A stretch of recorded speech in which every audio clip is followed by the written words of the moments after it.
queridos. Sempre é uma alegria a gente poder estar com irmãos tão calorosos, tão receptivos. Então, nós ficamos muito felizes de estarmos aqui hoje.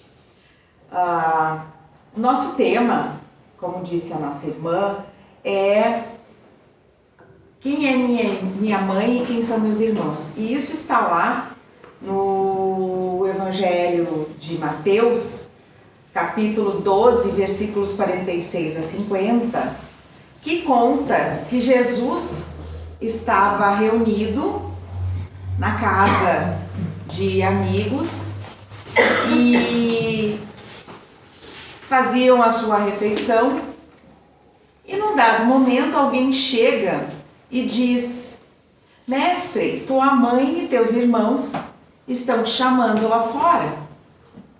E ele então responde: mas quem é minha mãe? E quem são meus irmãos? E apontando para o grupo que estava com ele ali reunido, ele diz: todo aquele que faz a vontade de meu Pai que está no céu, este é meu irmão, minha irmã e minha mãe. Então nós vamos entender com essa passagem que Jesus não poderia se contradizer a respeito de tudo aquilo que ele pregava, que ele ensinava, relegando ou renegando os seus laços consanguíneos. Mas o que ele faz? Ele aproveita de uma oportunidade para trazer uma lição, mostrando que não são apenas os laços de sangue, os laços consanguíneos que nos unem, mas também aqueles laços que são os laços espirituais. São os laços que nos vinculam como filhos de um mesmo Pai. Então, Emmanuel, no livro Pensamento e Vida, e ele diz que isso é uma cartilha que é usada no plano espiritual para preparar os espíritos para a reencarnação. E essa obra então foi trazida através de Chico Xavier para ser um roteiro para todos aqueles que buscam viver de acordo com as leis divinas. Então ele vem nos dizer... Meu computador está com um probleminha, ele está pulando as lâminas. Deixa eu só tentar botar aqui no... Vamos ver se é assim. Ele vem nos dizer, então, que... Não. Só um pouquinho, que são problemas da tecnologia. Ele vem nos dizer que ninguém vai nascer fora daquilo que é considerado o seu raio de ação. Ou seja, todos nós temos uma soma de débitos e créditos, de conquistas e de comprometimentos, falando da nossa bagagem espiritual. E a respeito dessa bagagem espiritual, nós vamos então angariando esses comprometimentos que tivemos nas nossas vidas passadas. E com isso, quando nós reencarnamos, nós trazemos justamente esse reflexo do nosso homem. E aqueles que estarão conosco nada mais são do que aqueles com quem nós já estivemos anteriormente. Nos comprometemos ou criamos vínculos de afeto. E como é que a gente vai saber disso? Nós vamos identificar aquelas pessoas com quem nós temos afinidade. Então, com elas vai parecer que a gente se conhece desde sempre, que nós nos damos bem. E aquelas outras que a gente não pode nem olhar. Que a gente tem... Dizendo no jargão popular, parece que a gente tem um ranço. Que só de olhar a gente já se incomoda. Só a presença daquela pessoa já nos incomoda. É porque nós temos uma dificuldade que nós trazemos do ontem. Ou uma culpa que nós trazemos do ontem e não conseguimos ficar muito perto daquela pessoa. Então todos nós vamos trazer esses reflexos. E nós podemos dizer, de uma forma lúdica, de forma de brincadeira, que o nosso passado nos condena. Então nós vamos vivenciar aquilo que nós trazemos do nosso ontem. E ele diz também que nós vamos reencontrar aqueles com quem nós entretecemos os nossos laços, no mesmo padrão mental que é o nosso. E por isso ele vem dizer que nós temos uma herança psicológica. Psicológica de psique, alma. Então é a herança da nossa alma, que nós vamos encontrar, que nós vamos ter novamente na nossa vida para reestruturar a nossa essência de acordo com as leis divinas. Vamos nos harmonizar com as leis divinas. Então, nós vamos perceber que no campo em que nós estamos, nós vamos encontrar afetos e desafetos. E é necessário que a gente apare essas arestas. Alguém pode perguntar, tá, mas é karma? Não, não é karma. É uma necessidade que nós temos de nos equilibrarmos diante das leis divinas. É uma necessidade nossa. Então, nós vamos encontrar aqueles que simplesmente temos um bem-estar, e não só no âmbito familiar, mas também na vizinhança, nas amizades, no círculo profissional. Ou ainda dentro do nosso próprio lar. Aquele familiar difícil. Aquele filho que insiste em andar por um caminho equivocado e por mais que a gente tente, ele não entende. Então é uma necessidade que nós temos. E há uma parábola, talvez muitos de vocês já conheçam, que é a história do porco-espinho. Né? O porco-espinho sobreveio uma era glacial e eles precisavam se aquecer, se manter próximos para sobreviver. E o que aconteceu?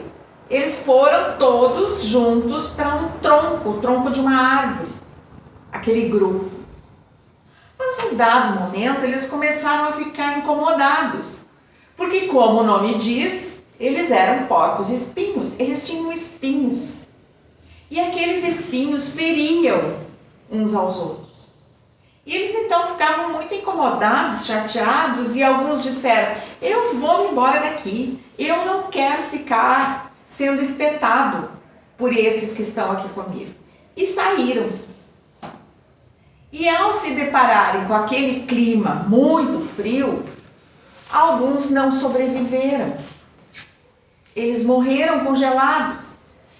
E com isso, os outros então voltaram para dentro daquele tronco de árvore e tiveram que se ajustar uns aos outros, compreendendo que alguns momentos seriam feridos, compreendendo que não poderiam ferir os outros, fazendo esse trabalho cada um. E desta forma nós podemos trazer para a nossa vida, para o nosso grupo familiar.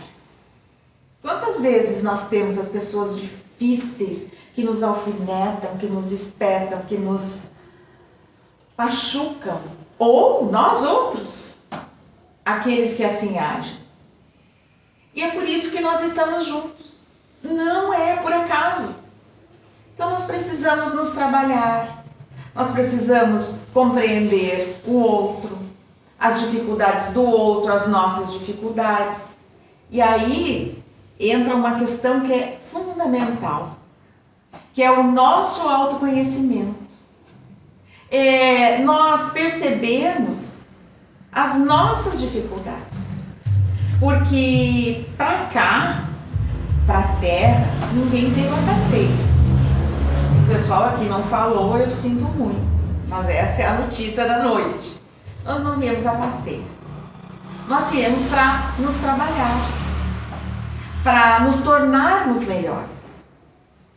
E é por isso que nós estamos juntos, justamente com aqueles que nos desafiam. E nesse processo a gente vai se conhecendo, identificando as nossas fragilidades, as nossas imperfeições, as nossas dificuldades, mas também as nossas virtudes, os nossos talentos, o bem que nós já conseguimos fazer, as nossas capacidades. Então nós vamos fazendo esse processo. E existe uma lei que está lá na 3ª parte do Livro dos Espíritos, que chama Lei de Sociedade. E essa lei nos diz que nós precisamos uns dos outros, independentemente dos laços de família. Por quê? Porque o que um sabe o outro não sabe, ou o que eu sei e o outro sabe, a gente vai se complementando, a gente vai ensinando e vai aprendendo. E é dessa forma que nós vamos atender a uma outra lei, que também está lá na 3ª parte do Livro dos Espíritos, que é a lei de progresso. Ou seja, todos nós estamos caminhando para o avanço, acima e avante. Então, vamos construindo essa nossa jornada, nos melhorando um pouco a cada dia, nos trabalhando a nós mesmos.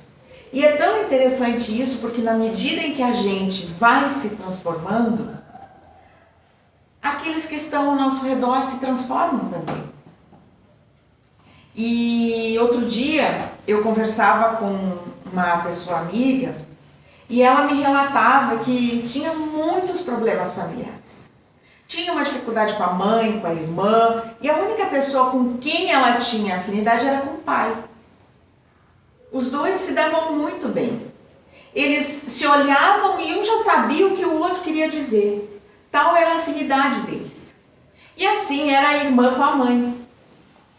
E esta amiga me relatava que ela sentia muito ciúme daquela relação da mãe com a irmã, porque parecia que ela era rejeitada, que ela era posta de lado. E nós conversamos e ela me relatava do quanto esse processo do autoconhecimento ajudou que ela entendesse a respeito das afinidades. Então, em um dado momento, eu vou perceber que não é falta de amor, não é rejeição, é simplesmente a afinidade. Por que o pai se dá melhor com o filho do que a mãe? Por que a mãe se dá melhor com uma das filhas do que com a outra? E aí nós vamos entender essas relações que foram construídas anteriormente e que vão sofrer um reflexo tóxico ou salutar das relações vividas no passado. Então é interessante que, na medida em que nós vamos compreendendo isso tudo, esse conhecimento de nós próprios, as relações que nós temos, nós vamos crescendo. E me relatava então essa amiga que, na medida em que ela compreendeu isso, de que ela tinha mais afinidade com o pai, a irmã mais com a mãe, ela começou a entender que não era falta de amor. Era só um jeito diferente de sentir em função daquilo que as unia, a mesma frequência vibratória. Elas eram mais parecidas, como a minha amiga era mais parecida com o pai. E assim fica muito mais fácil de nós vivermos as nossas relações. E ela me dizia do quanto isso melhorou a vida dela, do quanto isso melhorou a relação com a mãe e com a irmã.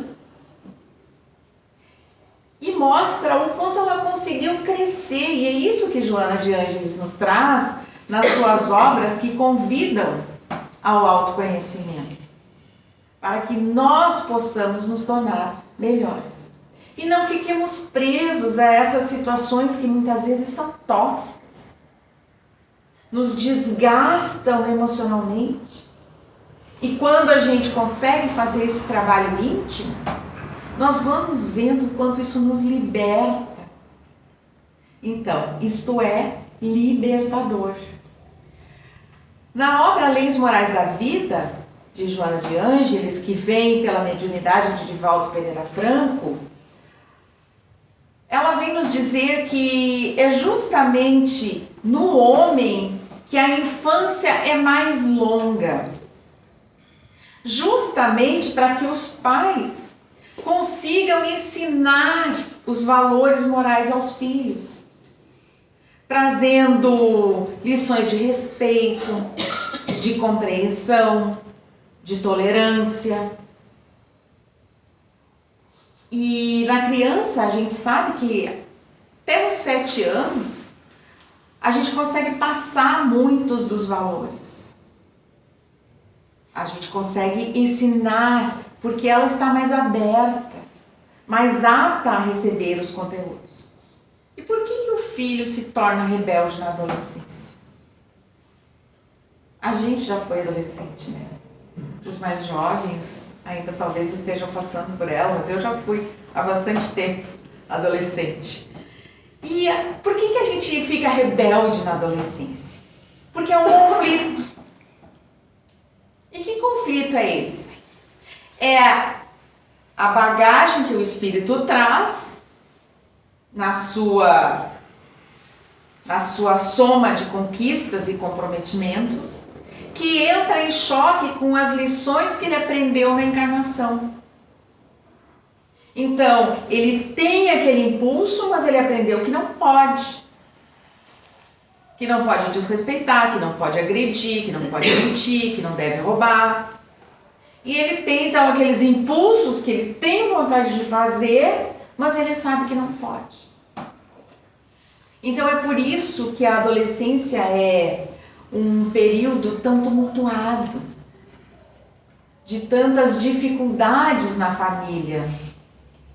E a infância é longa justamente para que o espírito possa ter essa consciência, se apropriar daquele corpo novo, conseguir se adaptar nesse novo estágio e fixar esses conteúdos, para que ele consiga andar de forma coerente. E o Livro dos Espíritos nos diz que Kardec pergunta, né, mas quem nasce, por exemplo, com uma propensão para o mal, para o assassínio, ele elaborou um programa para passar por isso? E os espíritos respondem que não. Ninguém vem para cometer um crime. Ninguém vem para se comprometer. Todos nós reencarnamos para avançar, para progredir.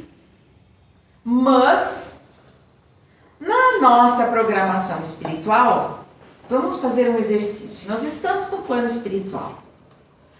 Cristina, agora tu vai ter que voltar. Que legal. Me manda as minhas provas. Isso, assim, aquilo outro. Não, mas me dá aquela lá, que eu quero aproveitar a oportunidade da reencarnação. Me dá mais essa prova, mais aquela. Olha, mas eu acho melhor não, né? Não, mas me dá que eu vou vencer. E quando a gente vem aqui, né? A gente diz, onde é que eu tava com a cabeça que eu fui pedir tudo isso? Né? Mas a gente vem para vencer. E a gente é colocado justamente naquele lugar onde a gente tem que vencer aquele arrastamento. Tem que vencer aquela má tendência. Eu renasci em meio a um grupo de ladrões, de gente que se apropria das coisas alheias. Eu vim para fazer isso? Não. Eu vim para fazer justamente o contrário. Mas, como a gente faz uma programação, a gente tem que vencer aquilo. Então, a gente é colocado ali em meio àquele grupo para não cair em tentação, para não cometer os mesmos erros, para saber dizer não. Da mesma forma que um assassinato. Ninguém vem para cometer um assassinato. Mas às vezes, como o meu arrastamento ainda é muito grande, os meus instintos ainda são muito primários, eu me deixo levar pelas paixões, pelos vícios, pelos arrastamentos e me comprometo.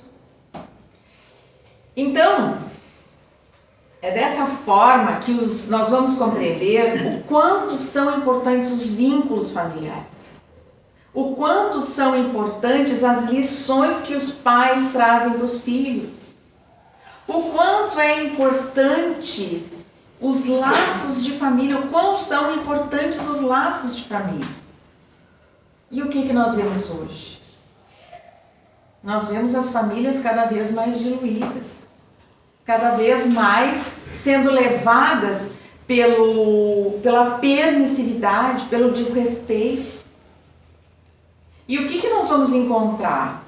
As consequências na sociedade. Porque é muito bacana a gente dizer, né? A sociedade está perdida. Mas quem é que forma a sociedade? A sociedade somos todos nós. Então, se a sociedade está perdida, nós temos uma parcela de responsabilidade. E aí a importância de nós fazermos a nossa parte bem feita. Estamos hoje aqui no Centro Espírita, buscando os conhecimentos, buscando ser melhores. Então, nós precisamos viver o Cristo. Nós precisamos praticar os ensinos que Ele nos trouxe. Porque Ele necessita de instrumentos para conduzir o mundo ao avanço, à transição, esse novo patamar que nós vamos nos encontrar. E é por isso que os pais têm essa responsabilidade tão séria com os filhos, de não ensinar apenas o conhecimento. E também está lá no Livro dos Espíritos, quando fala qual é a maior chaga da humanidade, o egoísmo. E como é que se combate o egoísmo? Com a prática da caridade. Trabalhando já desde a raiz e educando para os valores morais, não a educação do conhecimento, mas a educação da prática do bem. E se os pais têm deveres em relação aos filhos, da mesma forma os filhos têm deveres em relação aos pais. E é tão interessante como a gente vê muitas vezes os pais serem negligenciados. E se tem uma coisa que nós devemos agradecer aos nossos pais, acima de tudo, em primeiro lugar, é a vida. Porque são espíritos que estavam encarnados e que deram a oportunidade a um outro espírito, nós, enquanto filhos, para que nós tivéssemos essa oportunidade de progresso. Por mais que se diga que um pai ou uma mãe foram negligentes, omissos, erraram, eles fizeram o seu melhor. E nós devemos ser gratos. E aí a importância de nós compreendermos a beleza que é a vida, que nos coloca juntos. E tem também uma outra historinha, talvez vocês vão se lembrar, que é de uma família com quem o avô morava. E o avô já estava ficando um pouquinho senil, um pouquinho atrapalhado, já tinha limitações de locomoção. Então eles foram deixando o avô meio de lado. Levavam a comida quando já estava fria, botavam o avô lá no quartinho dos fundos, deram um prato de madeira para que ele não deixasse cair, quebrasse a louça, a porcelana. E um dia, um menino estava fazendo um trabalho manual em marcenaria, esculpindo na madeira. E o pai perguntou: meu filho, o que é isso? Ah, pai, eu estou fazendo uma tigela para te dar comida quando tu for mais velho. Para não derrubar a comida no chão, para não quebrar o prato. E aí fica a pergunta: o que nós estamos ensinando para os nossos filhos? O que nós estamos dando como exemplo? E toda gratidão nunca será suficiente, como nós dizíamos. E teremos que voltar. Teremos que estar com eles novamente, se nós não aprendemos a amar hoje. Se nós não aprendemos a perdoar hoje. Porque é tão fácil, né? Eu não sei vocês, mas eu escuto tanto isso. É tão fácil colocar a culpa de todos os desastres da nossa vida nos nossos pais. Ah, porque eles não fizeram isso por mim. Ah, porque eles não me ensinaram aquilo. Ah, porque eles não me deram aquilo outro. Mas nós não podemos esquecer de que nós estamos com quem necessitamos. Nós tivemos os pais que eram necessários para a nossa vida. E que nos ensinaram o melhor que eles sabiam. Nós que somos pais, a gente errou porque quis? Às vezes a gente olha para trás e pensa: como eu errei, hoje eu faria tudo diferente. Claro, nós já chegamos na época da maturidade, né? Daí a gente olha para trás e pensa: eu faria tudo diferente. Tem como voltar? Não. Não tem como voltar. Mas a gente vai se culpar por isso? Não. Por quê? Porque a gente fez o nosso melhor. A gente deu o nosso melhor. E a ingratidão, diz Joana de Ângeles, é um dos mais graves enganos a que se pode permitir o espírito na sua marcha ascensional. E na obra Lições para a Felicidade, a benfeitora vem nos dizer que o lar, ele é uma escola e também uma oficina.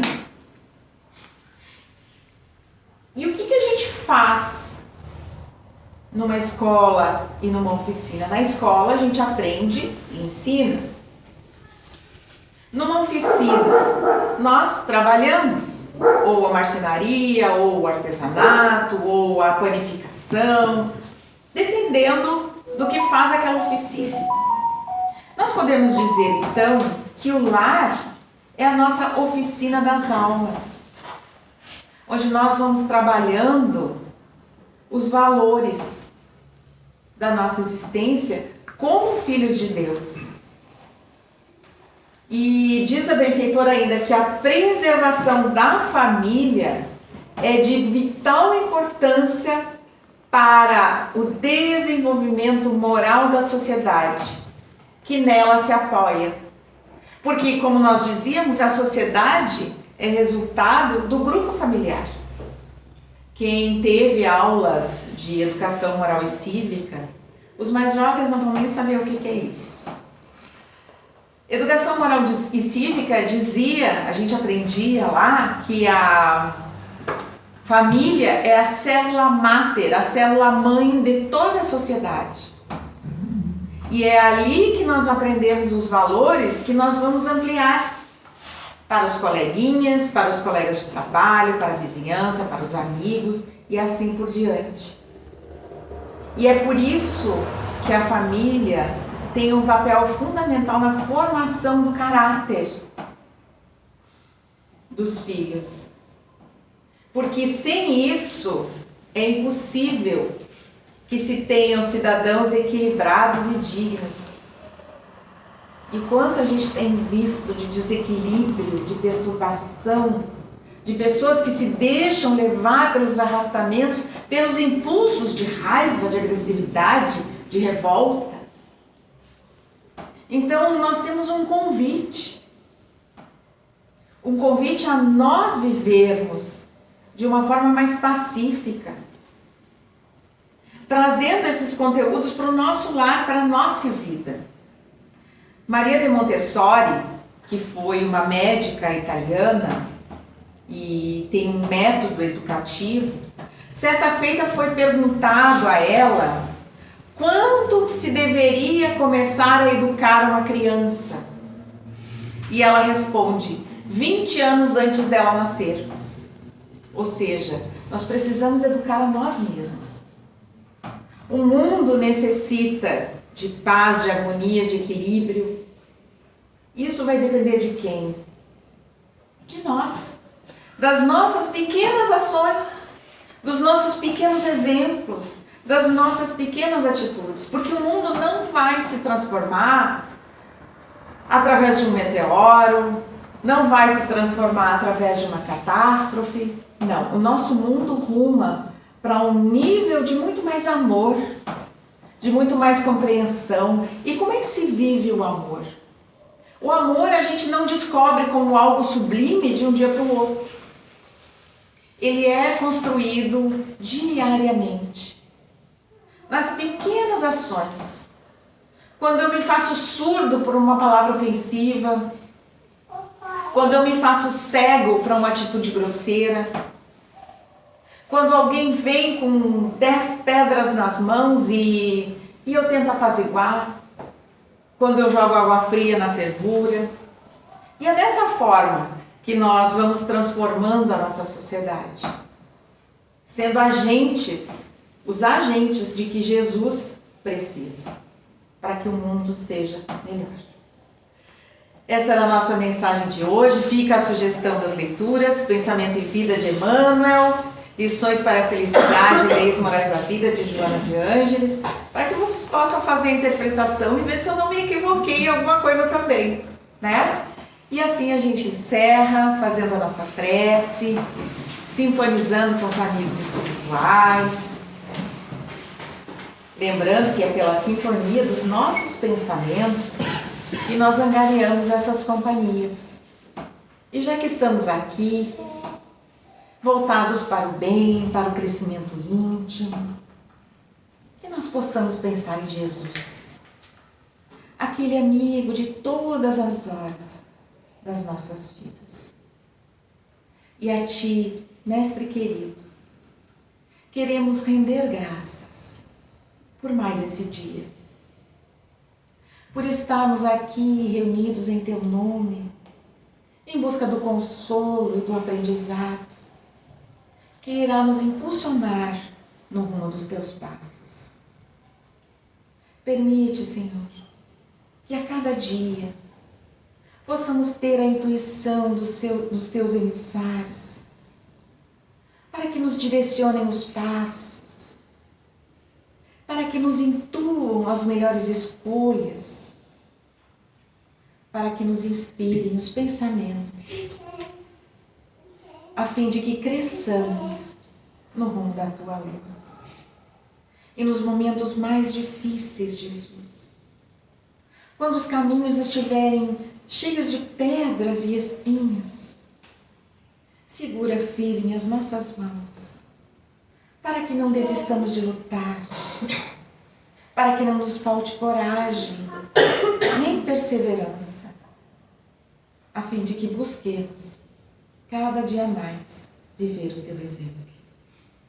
Abençoa-nos, Mestre, envolvendo a cada um de nós nos 2 planos da vida, nas vibrações infinitas do Teu amor e da Tua paz. Muita paz. Amigos, boa noite. Muito obrigada por essa oportunidade. É sempre uma alegria receber